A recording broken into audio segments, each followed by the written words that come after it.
என்ன வேலை இருக்கு? பஸ் ஸ்டாண்ட் கட்டி அவங்க தலைவர் பேர் வைக்கிறது, பேனர்ஸ்ல வைக்கிறது. நிப்பாட்டியா ரொம்ப ஓவரா போற. என்ன பண்ற? தமிழரசன் யாரு யாரு யாரு? அவர் என்ன தமிழ் தியாகியா? வேற என்ன? நீங்க ஒரு போராட்டம் பண்ணா நீங்க தியாகி, கலைஞர் தியாகியா? என்ன கேட்டா அதிமுக ஆட்சியில இடிச்சாங்க அப்படின்னு சொல்லி பெரிய அரசியல் பண்ணாங்க. இப்ப திமுக ஆட்சி வந்தது இல்ல, முள்ளிவாய்க்கால் முற்றத்தை வந்து திறக்க சொல்லுங்க. தஞ்சாவூர்ல இடிச்சாங்க இல்லையா ஏற்கனவே, அதை புறம்போக்குல போய் கட்டினதோ அந்த நீங்க பட்டாள வாங்கி கட்டுங்க திமுக அரசு. அது அதாவது வள்ளலார் மண்டபத்தையே தனியார் விற்க போறதா ஒரு பேச்சு வருது. அது அவன் எவனோ ஒருத்தன் பரப்பி விட்டுருக்கான். வள்ளலாறு தான் எவனாலும் விற்க முடியாது, அதுல முடியும்னு சொல்லிட்டு முடியாது. மறுப்பதியன் ஒரே ஒரு காரணம், தீவிரவாதியின் ஒரு குறிப்பிட்ட வட்டத்தில் அடைக்கிற முடியாது. அப்படி நீ நினைச்சுக்கிட்டு இருந்தா நீ நினைச்சுக்கோ. அப்ப நீ அவருக்கு சப்போர்ட் பண்ணினா நீ ஒரு தீவிரவாதி தான். அப்படி என்னையும் தீவிரவாதி? ஆமா ஆமா. யாரெல்லாம் சப்போர்ட் பண்றீங்களோ அவங்க எல்லாம் தீவிரவாத இயக்கங்களை சேர்ந்தா அந்த பாருங்க. ஒரு சித்தாந்தத்தை முன் வச்சு என்னங்க சித்தாந்தம், என்ன சித்தாந்தம் புரியாது. நீங்க திமுக அடிமைங்க. நீங்க தமிழ் தேச போராளியை விட்டுருங்க, தமிழ் தேசியத்தை ஆதரிக்கிறீங்க. தமிழ் தேசியம்னா என்ன? திராவிடம் தானே. ஆமா, தமிழ் தேசியங்கிறது திராவிடத்துல ஒரு அங்கம், அவ்வளவுதான். அப்படி என்ன அப்படி எப்படின்னா இல்ல அப்படி உருட்டுறீங்களா? ஆமாப்பா, அதாவது குடும்பத்துல அது ஒரு மொழி குடும்பம், அவ்வளவுதான். மொழி குடும்பம் உருட்டான்ல, ஒரு 100 ரூபாய் எக்ஸ்ட்ரா கொடுத்துனா நல்ல காலம் பிறக்குதுன்னுவா. திடீர்னு 100 ரூபாய் கொடுத்தா இந்த வீட்டுக்கு சனியம் பிடிச்சிருக்கேன்னுவா. எதிர் வீட்டுக்காரன் என்ன காசு கொடுக்குறாங்க அது ஏற்ற மாதிரி உருட்டுவாங்க. அதே மாதிரி தான் திமுக காரணங்க, அவங்களுக்கு ஏற்ற மாதிரி உருட்டே இருப்பாங்க குடும்பத்துக்காரங்க. அதனால நான் பதில் சொல்ல முடியாது, போயிட்டே இருக்கேன். அவர் ஒரு தீவிரவாதி, அது தீவிரவாதின்னு நான் வார்த்தைகள் பெருசா விடுவேன். நான் யாருன்னு பார்க்க மாட்டேன். நான் சரியா கண்ணமுடன் பேசுவேன். நான் ஊழல் செஞ்சாரு எங்க சர்க்கார கமிஷன் இருக்கு இல்லையா, கமிஷன் என்ன சொன்னா சும்மா இந்த வேலையெல்லாம் இங்க வச்சு ஊழல் வெங்காய ரீதியா பண்ணான், குற்றம் பண்ணான்னு சொல்லி சொல்ல வேண்டியதுதானே. தலையில ஒண்ணுமே காணுவேன், தலையில காணும். சரி, குற்றம்னா குற்றம் சொல்லி நிரூபிச்சிருக்கணும் இல்ல, போயிருக்கணும் இல்ல, சுப்ரீம் கோர்ட் வழி வாதாடி செத்து போனதுனால குற்றவாளி இல்லைன்னு சொன்ன காலம் எல்லாம் உண்டு. மீத இருக்க 3 பேருக்கு நீங்க எப்படி ஊழல் பண்ணீங்கன்னா இப்ப கூட கருத்தடை, அதாவது நாய்களுக்கு தெருநாய்களுக்கு கருத்தடைன்னு சொல்லி 10 கோடி ரூபாய் அடிச்சிங்களே, அந்த மாதிரி ஊழல் பண்ணா எந்த நாயை கூட்டு வந்து நாங்க வந்து செக் பண்ண முடியும்? மிஸ்டர் பப்ளிக் நேயர்களுக்கு வணக்கம். இன்றைய விவாத நிகழ்ச்சி நம் மோதிய சிறப்பு விருந்தினர்கள் தமிழ்நாடு நாயுடு பேரவைத் தலைவரும் திமுகவின் மூத்த முன்னோடியுமான முனைவர் திரு காமாட்சி அவர்களும், இந்திய தேசிய லீக் கட்சி நிறுவன தலைவர் திரு தடா ரஹீம் அவர்கள். இருவருக்கும் வணக்கம். வணக்கம். தடா ரஹீம் சார், தமிழ் தேசியத்தின் ஒரு முக்கிய தலைவராக பார்க்கக்கூடியவர் வந்து தமிழரசன். அவருக்கு வந்து தனிப்பட்ட முறையில் வந்து ஒரு சிலை வைப்பது வந்து தமிழகத்துல இயலாத ஒரு காரியமாவே இப்போ வரைக்கும் எடுத்துட்டு வருது. இதை எப்படி சார் பாக்குறீங்க? எப்படி பார்க்கறதுன்னு சொன்னா, திமுக ஆட்சியிலே மற்ற ஆட்சிகளில் தொடர்ந்து அவரை வந்து ஒரு தீவிரவாதியா பயங்கரவாதியா சித்தரிச்சுட்டே வருது.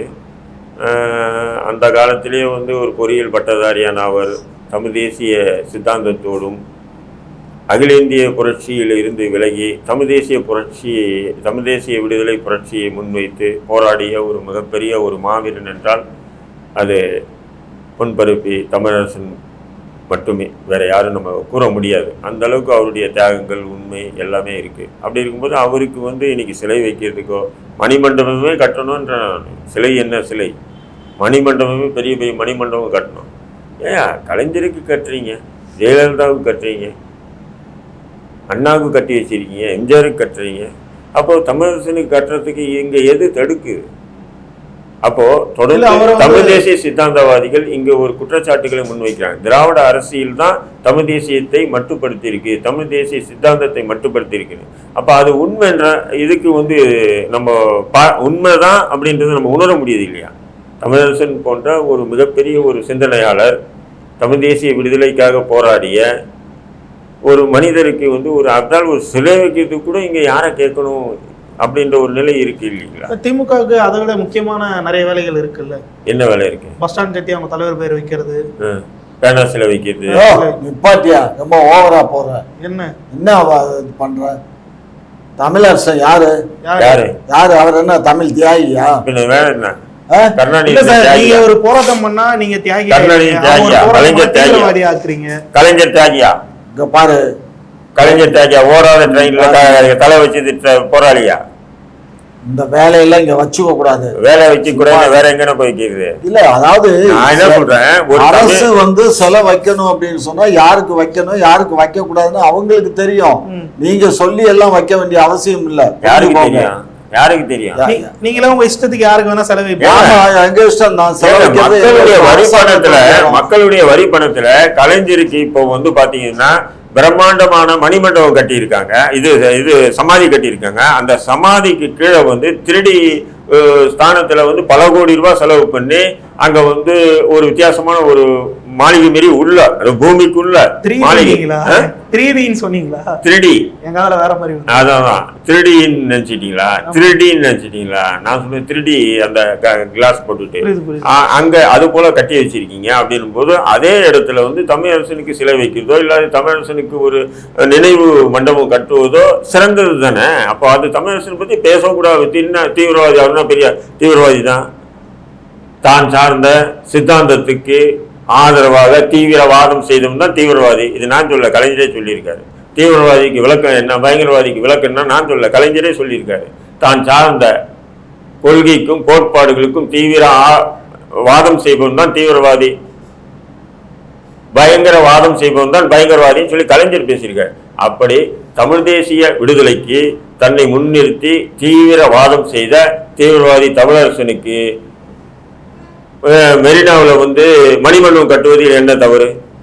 காமாட்சி சார், இது மாதிரி கலைஞருக்கு மொத்தம் 3Dல வந்து நீங்க வந்து மணிமண்டபம் கட்டுறீங்கன்னு சொல்றாங்க.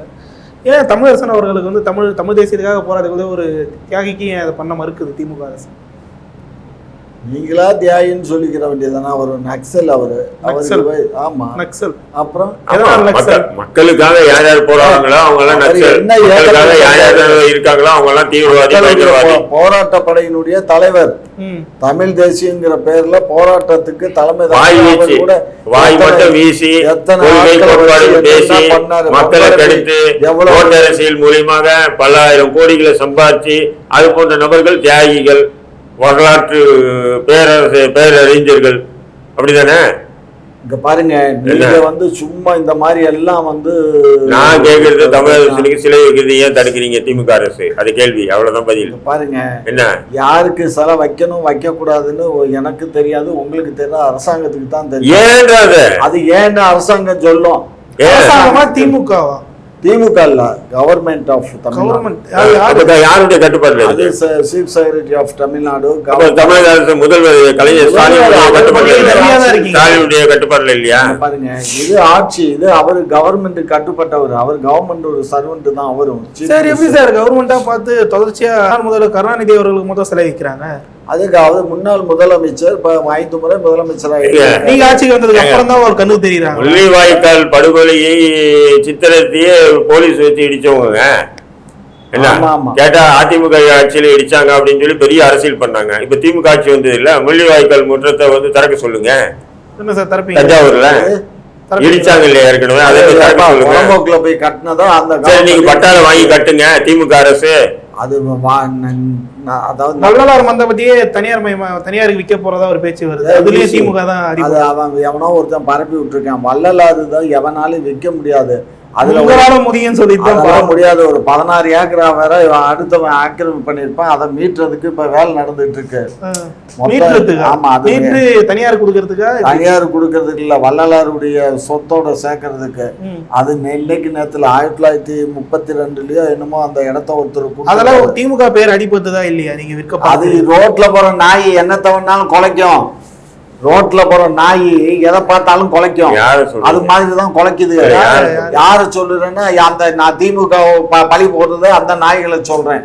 திமுக மேல பழி போடுறது நாய்கள் தான். ஆமா, பின்ன நாங்க போய் வள்ளலாருடையதை நாங்க கைப்பற்ற நினைச்சோம்னு சொன்னா அது பெரிய குற்றம் இல்லையா? சரி சார், திருப்பி இந்த விவரத்துக்கு வரும் சார். கலைஞருக்கு தெரு நீங்க வந்து செலவு வைக்கிறீங்க, எல்லாமே பண்றீங்க.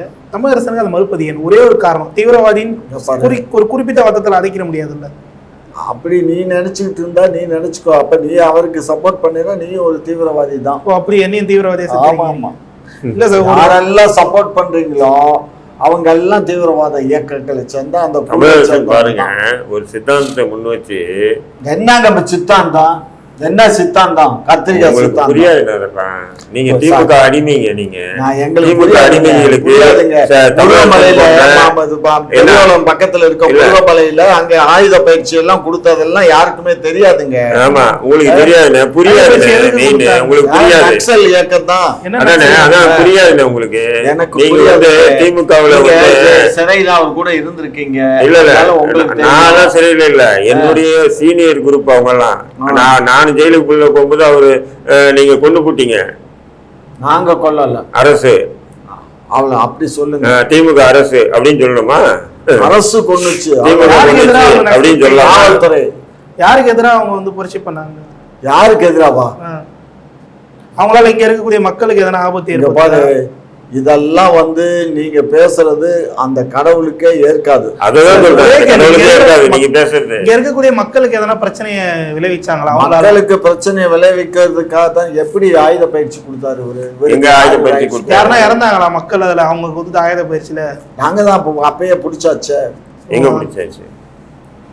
இறக்கிறதுக்கு முன்னாடி நான் சொல்றேன், தமிழரசனை பற்றி இப்படி விவாதம் பண்ண முடியாது. நம்ம ஏன்னு சொன்னீங்கன்னா, அண்ணனுக்கு தமிழரசன் பற்றி எதுவுமே தெரியல. அவருடைய போராட்டத்தினுடைய வழிமுறைகள், நோக்கங்கள் எதுவுமே தெரியல. அப்படி இருக்கும்போது நாம இவரை வச்சுக்கிட்டு விவாதம் பண்ண முடியாது.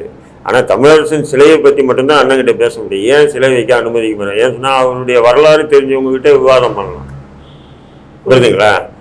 வரலாறே தெரியாதவங்க கிட்ட வந்து விவாதம் பண்ணோம்னா அது நமக்கு அசிங்கம் தான். புரியுதுங்களா? அதனால வந்து இப்போ திமுக ஆட்சியில் வந்து அவருக்கு சிலை வைக்கிறதுக்கு ஏன் அனுமதி மறுக்குது காவல்துறை? இதுன்ற கேள்வி மட்டும்தான் நம்ம முன்னெடுக்கணும்.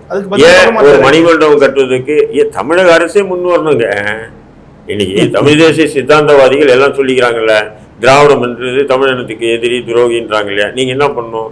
இல்ல, நாங்க வந்து தமிழ் இனத்துக்கு ஆதரவானவங்க, நாங்க தமிழரசனுக்கே பாருங்க மணிமண்டபம் கட்டுறேன் சொல்லுங்க, கட்டுங்கன்றேன். நான் தமிழரசனுக்கு ஒரு மணிமண்டபத்தை கட்டுங்க,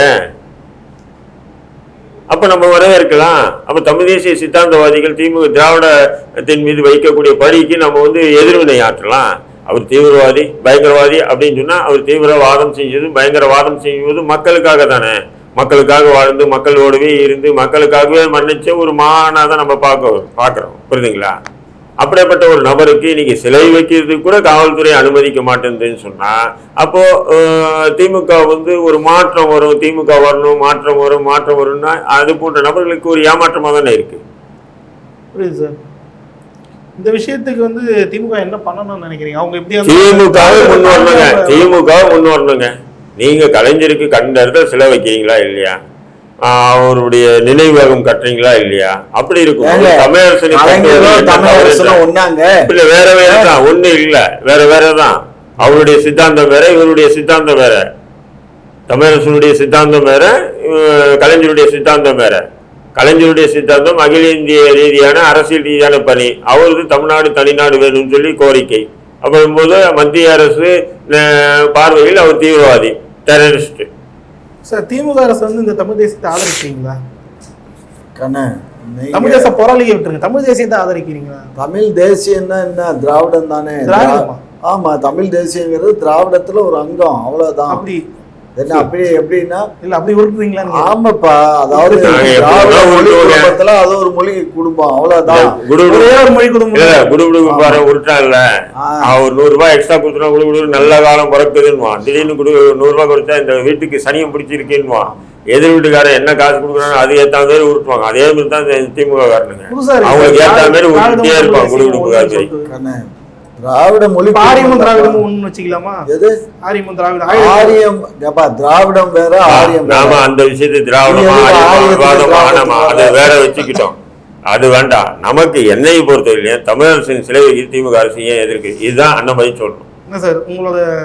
அதுக்கு பதில் சொல்லணும். இல்லையா பதில் சொல்ல முடியலையா? அவருடைய சித்தாந்தங்கள், அவருடைய அரசியல், அவருடைய தொலைநோக்கு போர்வை எதுவுமே நான் படிக்கல, கேட்கல, அதனால நான் பதில் சொல்ல முடியாதுன்னு போயிட்டே இருக்கேன். அது தீவிரவாதின்னு நான் வார்த்தைகள் பெருசா விடுவேன். நான் யாருன்னு பார்க்க மாட்டேன். நான் சரியா கண்ணமுடன் பேசுவேன். நான் காவல்துறையுடைய ரெக்கார்ட்ஸ் தான் நமக்கு செல்லும். காவல்துறையில வந்து அவர் வந்து ஒரு தீவிரவாத குழு தலைவர்னு தான் இருக்கு. அப்படிப்பட்ட ஒரு தீவிரவாத குழு தலைவருக்கு இங்க சிலை வைக்க எப்படி அனுமதிக்க? காவல்துறை ரெக்கார்ட்ஸ்ல வந்து கருணாநிதி ஊழல் செஞ்சதாக கூட இருக்குது. அப்போ அது உண்மையை ஊழல் செஞ்சாருன்னு எங்க சர்க்கார கமிஷன் இருக்கு. சர்க்கார கமிஷன் என்ன சொன்னா? சும்மா இந்த வேலையெல்லாம் இங்க வச்சு ஊழல் வெங்காய ரீதியா பண்ணான். அதான் ஏன் அவன் தலையில. குற்றம் பண்ணான்னு சொல்லி சொல்ல வேண்டியதுதானே. தலையில ஒண்ணுமே காணுவேனே. தலையில காணும். சரி, குற்றம்னா குற்றம் சொல்லி நிரூபிச்சிருக்கணும் இல்ல, ஜெயிலுக்கு போயிருக்கணும் இல்ல, சுப்ரீம் கோர்ட் வழி வாதாடி செத்து போனதுனால குற்றவாளி இல்லைன்னு சொன்ன காலம் எல்லாம் உண்டு. மீத இருக்க 3 பேத்துக்கு நீங்க எப்படி ஊழல் பண்ணீங்கன்னா இப்ப கூட கருத்தடை, அதாவது நாய்களுக்கு தெரு நாய்களுக்கு கருத்தடைன்னு சொல்லி 10 கோடி ரூபாய் அடிச்சிங்களே, அந்த மாதிரி ஊழல் பண்ணா எந்த நாயை கூட்டு வந்து நாங்க வந்து செட் பண்ண முடியும்? வாய் புளிச்சதோ மாங்காய் புளிச்சதோன்னு 10 கோடி ரூபாய் கருத்தடை மூலியமா இவங்க வந்து அடிச்சிருக்காங்க. இப்ப எந்த நாயை கூட்டு வந்து எந்த நாய் கருத்தடை பண்ணிருக்கான்னு செக் பண்ண முடியுமா? இல்ல இப்ப புதுசா இன்னொரு திட்டத்தை கொண்டு வந்துருக்காங்க சார். பில்லிங் சிஸ்டம் புதுசா மாத்துறாங்களா, அதனால சரக்கு விலை குறையும்னு சொல்லிட்டு ஒரு திட்டத்தை ஒயின் ஷாப்ல இந்த பில்லிங் சிஸ்டத்தெல்லாம் புதுசு ரெனோவேட் பண்ணியிருக்காங்களாம். அதனால வந்து சரக்கோட விலை வந்து குறையும் அப்படின்னு சொல்லியிருக்காங்க. அது குடிக்கிறவங்களுக்கு தான், அண்ணனும் குடிக்க மாட்டேன் நானும் குடிக்க மாட்டேன், அதெல்லாம் நமக்கு அது தெரியாது. இல்ல அதுல எதனா நீங்க சொல்ற மாதிரி விஞ்ஞான ஊழல் இருக்காங்க? இல்ல விஞ்ஞான ஊழல் எப்படி பண்ணான்னு தெரியாதுன்னு இல்லையா. அந்த நாய்க்கு கருத்தடைப்புக்கு 10 கோடி ரூபாய் மாநகராட்சி ஒதுக்கி இருக்கு, செலவு பண்ணியிருக்காங்க, அதை கணக்கு காட்டியிருக்காங்க. அப்போது இப்ப எந்த நாயை நம்ம வந்து செக் பண்ண முடியும்னு கேட்கறேன் நான். அதனால அதுதான் திமுக விஞ்ஞான ரீதியான ஊழல் பண்றதுல முதன்மையானவங்கன்னு சொல்லியிருக்கேன். புரியுதுங்களா? ஏன்னா இந்த காணொலியில இறுதியா தமிழரசன் அவர்களுக்கு வந்து சிலை எப்பவுமே வைக்க மாட்டீங்களா திராவிட அரசாங்கம்? திராவிட மாடல் அரசு அந்த பணியை செய்யாது. ஏன் என்று சொன்னால் கலைஞருக்கு சிலை வைக்க டைம் கரெக்டா இருக்கு. அவருடைய ட்ராக் ரிப்போர்ட் வந்து சரியாக இல்லை. யாருமே வந்து தமிழரசனை பத்தி புத்தக வெளியீட்டு விழாவில் சீமான் சொல்லும் போது தெளிவா சொல்றாரு, எங்க ஆட்சி வரட்டும்டா, எல்லாருக்கும் கடல்ல சில இது அங்க இருக்கக்கூடிய திராவிட இதெல்லாம் அகற்றிட்டு நான் வைக்கிறேன்டான்றார். அவன் அப்பாரு. சரிங்க சார்.